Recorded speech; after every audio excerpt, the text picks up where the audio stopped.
Folks, welcome back to another episode of Oregon Adventure. Today we are getting ready for Elk Camp. It's coming up soon. In today's video, I'm going to be showing you guys all the prep work I've been doing and what I'm still going to be doing with my RV camper setup on my Cuminator.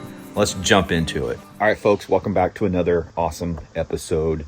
We are approximately 6 days away from opening day of archery elk season right here in Oregon. And in today's video, we're going to be doing some prep, some loading up. This is my 1998 Elkhorn camper. I'm going to be doing my longest camping trip, off-grid camping trip that I've ever done in my life before. So there's a lot of prep work going into this. And I figured I'd share some of what I'm doing and what I'm taking and how I'm taking it and all that good stuff. It's going to be an awesome video, guys. Stay tuned. Make sure and hit that subscribe button, hit that like button. Helps the algorithm on my videos. I'm super excited, you guys. I'm going to be boondocking, as you could say. No hookups, no nothing. And so hopefully my tiny battery and my solar unit hold up their end of the bargain, I guess you could say. First thing I need to do is I'm going to scrub this thing down and get it washed. It's super dirty. I don't know if you guys can see how much dust is up there. We've been having a ton of construction here in front of my house. There was like a 15-foot trench right here in front of my house, like, I don't know, 2 weeks ago. And there's still all kinds of construction equipment running up and down. So everything is dusty, dirty. And I'm going to get up there and clean my solar panels off right now, give this thing a good scrub down, and then we're going to get inside and I'm going to show you guys all the stuff I'm taking, all the food prep that I've been doing, all that good stuff. Show you a little bit about the truck too. And I haven't done much to the truck, but I'm going to change the tune and I'm going to tell you guys about my spare tire situation, dilemma, something I've been stressing out forever. So yeah, let's get this thing scrubbed down and then we'll hop inside and I'll show you guys what's going on.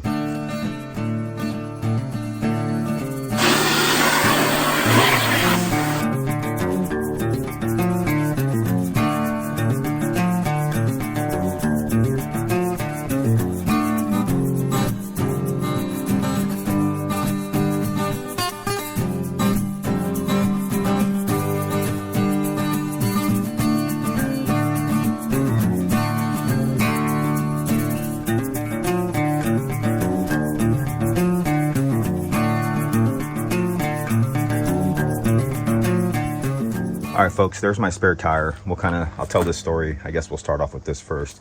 This is a stock, I believe it's a 235/17. And if you look at my Cuminator, you will see that I don't have those size tires. These are 37-inch tires by 1250s. So I was really dreading having that size of spare on this truck with this much weight on the back. This thing is putting me right at the limit of the truck. And if I have a tire that's 4 or 5 inches shorter, the truck would really be lopsided. I might be able to limp it off the highway with that, but I would have to get something done while I'm on the road. So what I did, I was going back and forth with my wife and I was going to get a 35-inch tire, a spare tire, just buy one used off a marketplace or whatever, or find a 35-inch tire to mount on that 17-inch wheel that would fit in the stock location on the truck. I've been back and forth on the interwebs trying to figure out if I could get a 37 to fit up in there. Now, there's a couple people that will say you can get stuff with 37 up under there between the frame, which is kind of interesting because inside to inside of the frame is 36 inches.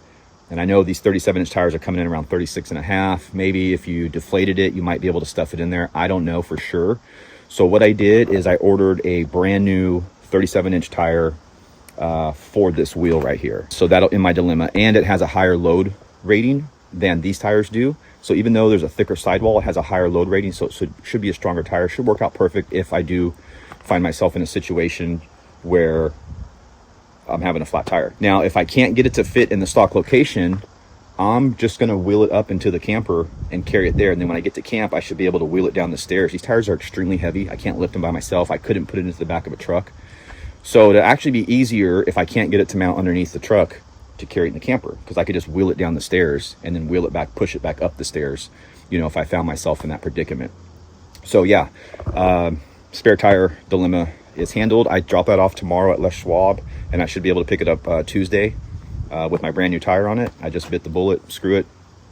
They're super expensive, but I don't want to have that in the back of my mind when I'm traveling all the way across the state of Oregon with this much weight on the truck, just trying to be prepared as best I can. I got a nice like 15-ton bottle jack, so I shouldn't have any issues jacking the truck up, and I have all the tools. I carry a bunch of tools with me all the time anyway. So yeah, I got her all shined up, folks, a lot cleaner, so I'm happy about that. So let's jump in. I'm just going to give you guys kind of a walk around and show you guys a couple things and tell you what I have. I still have a couple more things to get. I might get a couple more freeze-dried food bags, but I divvied up my food rations, I guess you could say, yesterday, and I think I'm good on food, but I would like to have a couple freeze-dried packets to, you know, if I come back from a hike and I'm just super tired and don't feel like cooking, I could just throw some water in one of those and just be done with it. But I also picked up some hot dogs and hot dog buns too, so that would be easy to cook far as meals go. So this is going to be 12 days, 11 nights staying in this camper. So yeah, let's jump in and see what we got going on in here. All right, welcome to my home for about 2.5 weeks of September. This is going to be quite the adventure. So a couple things I'll tell you guys that I've done recently is I recently installed brand new LED lights in all these. Now they had LED lights in them before, but they were old and they would sit and flicker and they would bug me and they were kind of dull. They weren't that bright. And what I did on our last trip, my wife and I, we went out for a day or night. I put halogen lights in there and they were super bright. And I was like, oh yeah, these are the ticket. We ran them for like probably 20 minutes or so and they got super hot and they were heating up these plastic covers. And so I was like, well, that's not going to work. Kind of interesting that these things were designed for those halogen lights, but they get hot and I'm sure they're using a lot of energy. So I just went ahead and bought new ones and I'm super impressed. These are almost as bright as the halogen lights and they're LED. So, and then of course I have my fluorescent up there. So there's that. Another thing I've been doing too is been doing a lot of cleaning. Just been hanging out here at night and just cleaning everything. And I've been using rubbing alcohol and I've scrubbed down literally all the walls, all inside the refrigerator and everything. And it's kind of awesome because the smell in here has pretty much gone completely away. Now, it wasn't a bad smell. It was just a smell, and I could recognize it. Like, I have the windows open. I've had the windows open on this thing for at least a month and a half now, and I'd come home from work sometimes and walk by it, and I could get a whiff of it and smell it. Like I said, it's not a bad smell. It's just a smell that I wasn't really liking. So scrubbing all the walls with rubbing alcohol, like all around here and everything, like it really, like I can't smell anything when I walk in here now, which is awesome. And I got a little bit of Febreze. Like I keep some stuff down here, some cleaners and whatnot, some bug spray, and I keep Febreze. I spray Febreze in here maybe once a month on the cushions and stuff, and that seems to help too and really get everything in tune. So happy with that. Just, you know, more cleaning, whatnot. I still haven't fixed the roof back there. I probably won't do that this year. I won't get around to it. I mean, there's no leaks anymore. We're all good to go. So yeah. And I guess since we're here, this is my bed. Now what I did, I threw this in, I don't know, a couple months ago. This is just a futon mattress. Works really well. It fits really well. And I still got to get some sheets in here. I got my pillow over there and a couple towels. And yeah, while we're here, fish bag, kind of a good idea my buddy had. Bring my fish bag just in case we got to haul out extra meat and I don't have enough room for it in the refrigerator. I don't really have a large ice chest. So this would work pretty good to haul some meat and throw some ice in there or whatnot. And then right here, you can see that little cigarette lighter adapter there. And so I was having issues charging my laptop off this power inverter. I don't know if the power inverter is like getting ready to go out or what the deal is, but it would not charge my laptop for some weird reason. The outlets work on other items, but just wouldn't charge my laptop. So I tried to charge it off this USB here and it just didn't have the wattage that it needed. So I bought that and that will charge my laptop. So I'll be able to charge my laptop, phones, everything off solar. Got an outlet if I need, I don't know what I would need the outlet for, but yeah, there's that. So we got charging handled for everything. And then, you know, I can charge my GoPro batteries and everything off that. And there's even a USB on the solar controller right there. So yeah, happy about that. Food, I guess we'll get into food. We'll start with the refrigerator first. Kind of got it loaded up a little bit. So I got some sodas in here because I like to drink a soda once in a while. Got some river water here and then a little bit of beer there. And I'll be putting some more stuff in there soon. And then down here, I've got more waters, bottled waters, and then I got some more river water there. And then in here, I got another case of water. So I think I'm sitting on about almost 100 bottles of water, which I think will be adequate, you know, if I'm using 5, 6, 7 a day. Not that big a deal. And then I got the water tank in here too, which I just use for, I'm going to be using for showers, which we'll get into in a minute here. I've been, I think 4 days, 3 nights was my longest trip in this thing, and I've barely used a quarter of the water. So I think we're going to be good on water for that. Got a little broom here. that I just bought off Amazon, a little cheap miniature broom so I could sweep the place out. And then I just got a bunch of snacks in here. I also got bags, lots of baggies if we need to store meat or whatever, cut meat up and stuff. All kinds of snacks. There's chips, there's cookies, whatever. Extra paper towels. What else is in here? There's a bunch of just miscellaneous stuff. Protein bars, all that stuff. So I got a lot of snacks in here. You know, if I wanted to bring some snacks with me out hiking around or that kind of thing. And then if we go up here, got some more snacks. Instant oatmeal. I got more instant oatmeal in there too. I like the instant oatmeal. It's, for some reason, I like to eat it for dessert when I'm out camping. It makes a really good dessert. So I got some of that. I got Cheez-Its. I always bring Cheez-Its with me.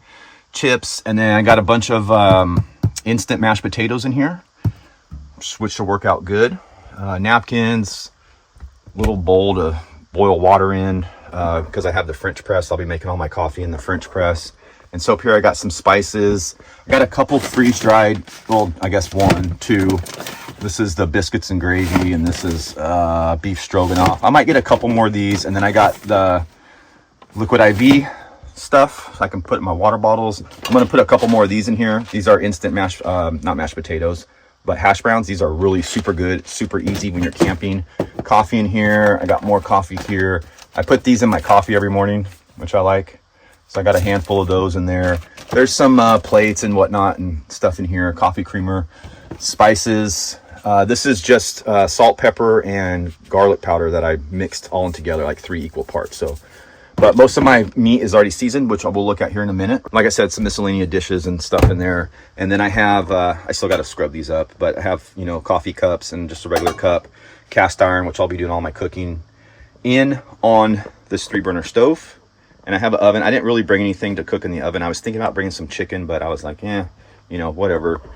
And then I got my official junk drawer, which has got all kinds of crap in it and hardware and that kind of thing. I also keep tools up in that cabinet. So I have like miscellaneous tools, and I have a bunch of tools in my truck just in case. Keep a roll of duct tape and whatnot. I got some scrubbers here that I just ordered off Amazon for like $5. Soap, paper towels. Got more paper towels in the other cabinet over there. Bottom drawers got some like miscellaneous silverware, a couple bowls and whatnot.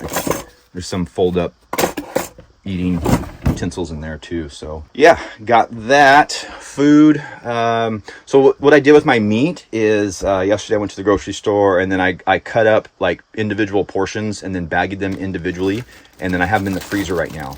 So what I'll do, and I'll throw a couple water bottles in the freezer too. So I'll have some ice chunks, and I'll throw all that meat in the ice chest that I'll bring, and I'll just throw some frozen water bottles in there too, and that should hold it over for the day. It's going to be taken out of the freezer around 3 or 4 in the morning, and then it'll get into the refrigerator later that afternoon and then be cold that night. So it should be fine. I do have an issue with this refrigerator trying to freeze everything. Last time I was out where we were at, I had a Coca-Cola bottle in here explode at like 2 in the morning. You talk about scaring the crap out of you at 2 in the morning, that's thing exploding in the refrigerator. So hopefully I can get this thing not to freeze. I'm just going to turn the dial up here all the way down at the hottest level you can set it at and hope for the best. And if it freezes, what I'm going to do is just turn it off. Like turn it off for a day, turn it on for a day, turn it off for a day, turn it off for a day. And my wife mentioned putting a thermometer in there, which I'll probably throw a thermometer in there so I can kind of keep tabs on it. But yeah, the refrigerator is a little funky. It gets cold. It just gets a little too cold. So yeah, I got steaks, and I got some shrimp, and I got some pork chops, and I got a thing of bacon, and I got some hot dogs and some hot dog buns, which that would be like an easy meal. That'll be, you know, decent or whatever. So yeah, hunting regs and fishing regs and the books in there, and my first shed I ever found right there. So yeah, we're doing good. And then I vacuumed again. I took the shop back in here and vacuumed everything out. I probably might vacuum it out one more time before we leave. Just do some cleanup. I got some trash to get out of here and whatnot. And so up here, now there's a couple things I haven't put in the camper yet, like my guns. I'm taking my badass 7 PRC Ruger American Gen 2 with me, and I'll be taking probably a couple Glocks, may take my 22 Ruger, I don't know, but obviously that's not packed up yet. And then, but up here, I keep most of my hunting stuff. So my hunting gear, my hunting backpack, all that stuff, obviously it's not in here yet, but we got just some miscellaneous junk in here. And then this is already in here. This is my bow bag. So I keep all stuff related to my bow and arrow in here. Like I have a bunch of tools in there. I have extra stuff. I have servings. I have nocks, broadheads, field tips, all that stuff you would need for your bow. And then this is pretty cool. So these are all individual kits that I've made up for all the hunters that are coming out to Elk Camp, and I made them custom hunting tags with custom logos and everything on it. So I'm pretty excited about those. So I'll be giving those out to all the guys at Elk Camp when I arrive and that kind of thing. So yeah, this will be filled up in the next couple days with my hunting gear and all that good stuff. And so I guess we'll go to the bathroom here. Now, some of you guys may know, if you watched my videos before, I don't have a hot water heater. So what I did is I bought one of these solar showers, and so I can fill this up somehow with my water that I have. I'm going to fill it up before I go and just keep it in here as I travel, and then I can hang it up somewhere outside. But I got a shower curtain for in here, so if I'm really hot, I could just take a cold shower, and then I could use that if it's in the evening, or if I'm cooled down. I got some towels here for drying off. I don't know, I'm just going to kind of play it by ear. I do have an outdoor shower too that's mounted on the outside of this thing that I could, you know, shower with or whatever. And I got toilet paper in here. I bought a fresh pack of the RV stuff. So we're good on TP and that kind of thing. Got some soap, and should have some deodorant and toothpaste and toothbrush in there, yeah. So, yeah. Good to go on toiletries, I believe, and showers. We're just gonna have to figure out. I might just get in here and take a cold shower and call it a day. So yeah. So yeah, guys, I'm super excited about this trip. I'm a little stressed, a little nervous about everything. I don't know why really, but I'm going out for so long, going so far away, and gonna be away from everything now. We're not too far from a town that I could go into, and this is the deal, I might leave this camper out there until I get back for the second part of the season, which I'm going to be hunting, and I need to find a place to dump the black and the gray water. And if I could run into town, dump it, and then come back up, drop my camper, that'll save me a lot of fuel, and it'll be a lot easier to drive. You know, it's about a 4.5 hour-ish drive, give or take a little bit, depending on how many pee breaks you take or whatever, going out there and coming back. So, you know, we're looking at a solid, you know, probably 17, 18 hours of driving for both trips. And so if I could do half of that without the camper, that might help. I still haven't made that decision yet. I don't know if I want to leave this out there in the woods and all that good stuff, but yeah. If you guys think I'm missing anything or should look at anything else, let me know. You can post down in the comments. But yeah, I'm super excited. I'll be leaving. Today is Sunday and I'll be leaving on Friday, hopefully Friday morning-ish, late morning. By then, I got to go to work on Friday, but I'm going to try to show up early and try to get a bunch of stuff done if there's that much work. If the work is slow and I get all of it caught up on Thursday, then I'll probably take off like around 9, 10 o'clock in the morning. Should put me out there around 2 or 3. Hope to be there by 5, get camp set up, and then the next day will be opening day of elk season. And I'm pretty dialed with my bow. I got the Beast broadheads, as some of you guys may know, and I shot them for the first time yesterday. They're awesome. I shot 3 arrows with 3 broadheads at 40 yards, and I was shooting at a nickel sized target, and 2 of my arrows hit the nickel. The last arrow was a little bit off, maybe 1.5 inches, 2 inches off of the nickel target at 40 yards. So I'd say I'm doing pretty good. They do sound a little different than your typical fill point, which was, as soon as I shot the first one, my buddy and I, we looked at each other and we're like, wow, you can hear the difference in it. It makes like it's not like a whistling sound, but it's like a swish sound. It's kind of hard to explain, very light sound. And from what I've heard the test, this is supposed to be on the lower end of the sound spectrum, I guess you could say. So they are quieter than most, but not the quietest. So whatever. But yeah, I was shooting really good yesterday. I'll do a little bit more shooting before we take off on this trip, and then when I get to camp, I'll do some warm-ups and that kind of thing. But yeah, I'm pretty confident in my shooting, as long as I can keep it under control. If an animal presents itself to me, then we're looking all right. So yeah, I guess that's going to wrap this video up, guys. Hope you enjoyed it. Make sure, like I said, hit that like button, hit that subscribe button. I'm going to be doing a full video vlog on this trip, which is going to be a lot of filming and a lot of editing, but it's going to be awesome. It's going to be worth it. Like I said, I've never done anything like this in my life, and that's probably another reason why I'm kind of nervous. So yeah, until next time, folks, Oregon Adventure.